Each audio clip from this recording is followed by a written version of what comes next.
રોનકભાઈ, આ પ્રકારની કાર્યવાહી જો પાર્ટી નહીં કરે તો આવનારા દિવસોની અંદર કાર્યકરો અને ક્યાંક કોઈ ખરાબ કાર્યકર્તાઓ ક્યાંક છે જે પાર્ટીને બદનામ કરવાની પ્રવૃત્તિઓ કરે છે, પાર્ટીને નુકસાન કરવાની પ્રવૃત્તિઓ કરે છે, એ કાર્યકર્તાઓનો બોલવાની ભાષા આનાથી પણ વધારે ખરાબ થઈ શકે અને એનાથી પાર્ટીને પણ મોટું નુકસાન જઈ શકે છે.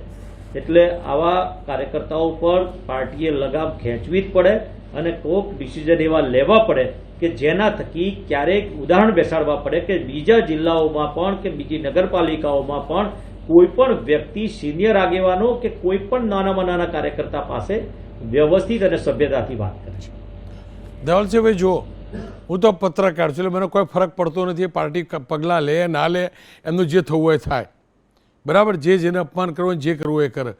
તમે અપક્ષ ધારાસભ્ય છો, સમર્થન ચોક્કસથી સરકારને કરતા ઝુકાવ હશે, બરાબર, એટલે તમે કહેતા હશો. પણ મારો સવાલ એ છે કે આ પ્રકારની હીન રાજનીતિ, આ પ્રકારની ગંદી ગાળો બોલવી, આ પ્રકારે પેલા ભાઈ બી પિન્ટુભાઈ પણ જે કહેતા હતા એ પણ આ ચંદ્રકાંતભાઈ પણ કહેતા હતા, કયા પ્રમાણમાં વ્યાપી છે આપણા ગુજરાતની અંદર?